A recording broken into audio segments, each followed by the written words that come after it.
Hi, I'm Coach Corey Wayne, and this is my video coaching newsletter. And the topic of today's newsletter is going to be why 50-50 pursuing always leads to friend zone. So I've got an email from a guy. I get these emails quite often. I do quite a bit of phone sessions with guys who don't follow the instructions to read 3% Man 10 to 15 times. This particular guy, he says he started following me about 4 years ago after a breakup. Read the book 4 times, 4 to 5 times, he says. More than likely it was probably only about 4, maybe 3.5. And then he's like, I got this. I don't need to keep reading it. So he stopped watching the videos, reading the articles, and learning the book. And then a few months ago, fast forward several, he's like, I was doing great. And then a few months ago, he met a girl he really liked. And then what happened? He predictably reverted back to his old beta male ways. And now this particular woman is taking a lot longer to reply to his messages. And sometimes when he asks her out on a date, she's not sure of her schedule. He says tells her to get back to him. And then instead of getting back to him with her schedule, she sends him Instagram memes or some other things. So he's kind of confused about what to do. But the reality is he's still not following instructions. He's still not reading the book 10 to 15 times like I've instructed. So I got a quote that I wrote, and then we'll go through his email. And the quote says, women naturally seek a man's attention and validation because beauty needs a witness and feminine energy grows through praise. It's a scientific fact that women are more attracted to men whose feelings are unclear. A man who is focused on his mission and purpose in life and who is balanced, happy, whole, and complete on his own doesn't seek a woman's attention or validation, but does enjoy romancing and sweeping her off her feet when she comes to him so they can share their completeness together. Anytime a man pursues a woman more than 30% of the time, her feelings of attraction and enthusiasm for him will diminish. When it becomes 50-50, they become platonic roommates instead of passionate lovers. It's as predictable as the sun coming up in the east and setting in the west. I've said it many, many times over the years. I've done many, many videos on this topic. And still, guys don't listen. You got to participate in your own rescue. And it's disappointing to me, but I understand how it is. Most people are lazy. They want the magic pill.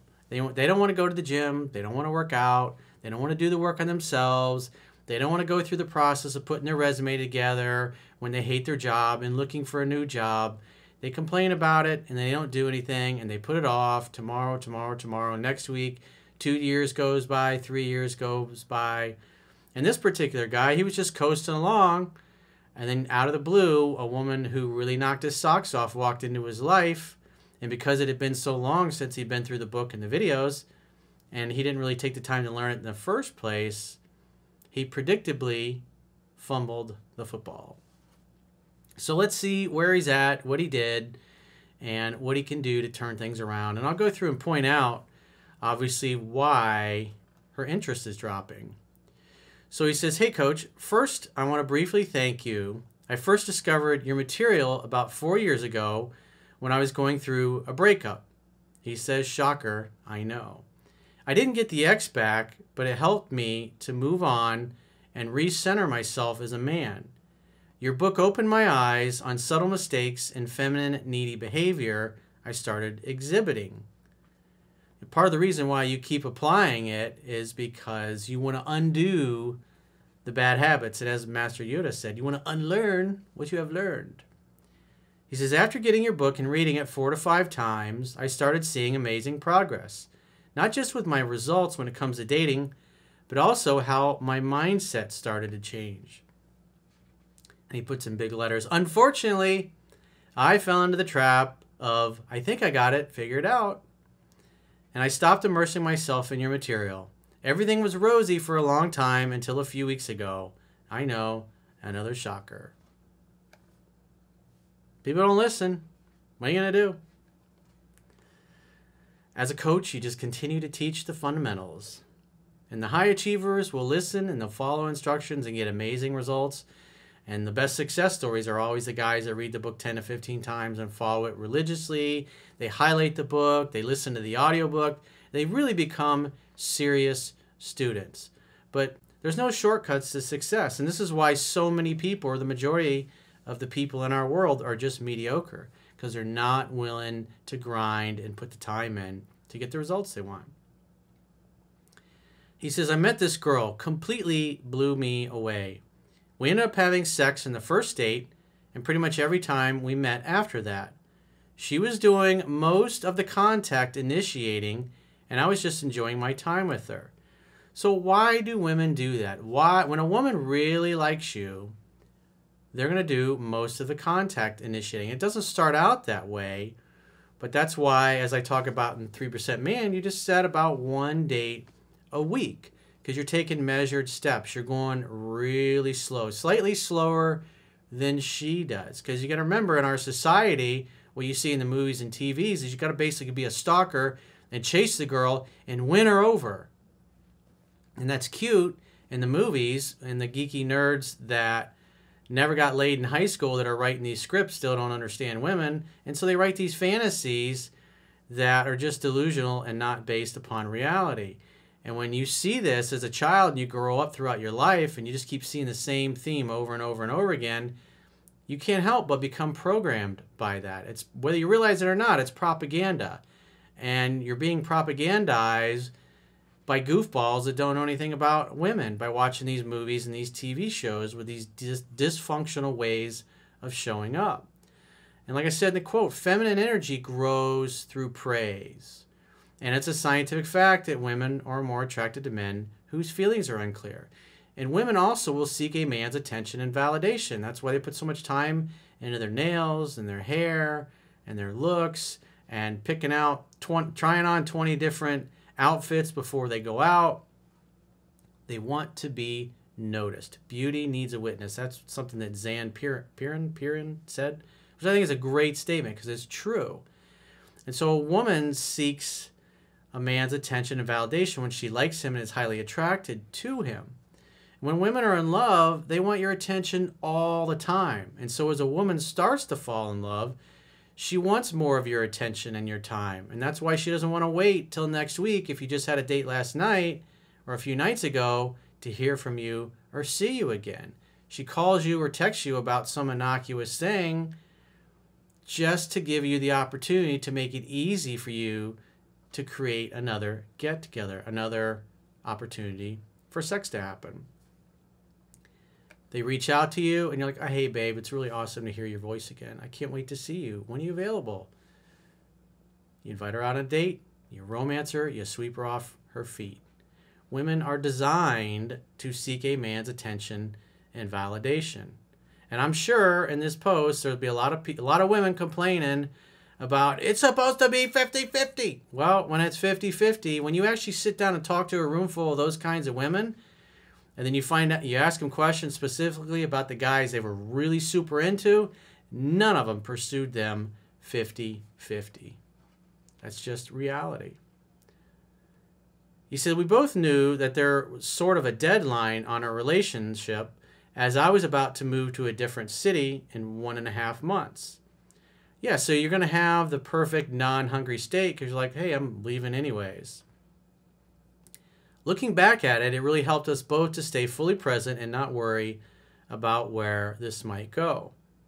After I already moved out, she kept in touch during that time, mostly sending some random Instagram posts or memes, but due to some logistical troubles I had to move back to my old place a month later after I moved out, and it's a long story. He says, I was a bit upset, but nothing I could do about it. Since I got back, we've met a few times, and it was as good as before. The problem is, this time there was no deadline, and I started to think about what a long-term relationship with her could be like. So what's happening? He's no longer living in the present moment. He's worried about what may or may not happen in the future. And he's also thinking about a long-term relationship, which is feminine energy. And so having a balanced purpose and mission, obviously things didn't go the way he expected. So his life in his purpose and mission became unbalanced and he became unsure of himself. And that's another feminine quality. And so he basically started acting like a woman. Instead of letting her seek his attention and validation and praising her and lifting her up and lighting her up and giving her the hot beef injection, if you will, he then started seeking her attention and validation and basically acting like another woman. And it predictably, obviously, he's going to turn her off. It would turn any woman off who's normal. Not a lunatic, but a normal, healthy woman. He says, and that's where the trouble started. The pursuing ratio slowly started shifting towards 50-50. Come on, man. That's such a basic thing. But you can tell he's run by his emotions now because his purpose and mission, things just went sideways. Now he's back in town, focused, basically acting like a woman. Now he's doing half the pursuing. He says she started taking longer to get back to me, etc. Because now he's acting completely different. Whereas before she's chasing him, now he's starting to chase her. Thankfully, I remembered all the wisdom I learned from you and quickly got back to the book and the videos, which stopped the bleeding, so to speak. I didn't come completely unglued to a point where I turned her off, but I definitely displayed some weakness, or at least a different behavior than at the beginning of our relationship. Well, the fact you're pursuing 50-50 after a month and a half of dating shows that things are just completely, the power is totally shifted. He says, I feel like the ratio of who's more into who slowly shifted. I know, bad place to be. Last few weeks have been tough. Thankfully, I didn't act on any of my old beta impulses to blow up her phone or ask questions to get reassurance on where do we stand. I got back to setting up one date a week and minimizing contact over the phone. Well, you got to remember, dating is like a game of tennis at this phase. And you got to wait for her to hit the ball back over the net, so to speak. He says, here's my 2 questions. First, a more general question. What's your tips for when you find yourself being more invested and caring more about the relationship than the girl? You should definitely underrate her interest in you because you're obviously overrating it. And do what the coach says. Read the book 10 to 15 times. And since it's been so many years since you read the book, I would say those 4 to 5 times that you claim to have read it 4 years ago or whatever, those are irrelevant. You need to be reading this 10 to 15 times. You got to learn the fundamentals. There's no way around it. Guys that are competing to be on NFL teams, now that we're in the middle of the teams are getting together, getting ready for the season, guys are trying to make the team, they're not like going, oh yeah, I'll read the playbook next week. You don't know the playbook, you get cut from the fucking team. It's as simple as that. You have to put the time and the work in. The second one, more specific, is on 2 occasions now, I have asked her to tell me her schedule so we can plan something. Both times she said, okay, I will, and didn't say what her availability is straight away. But got back to me after a few days, which is fine. So that shows that her interest is really low. So you might want to think about stretching out your dates, making them a little longer in between seeing her.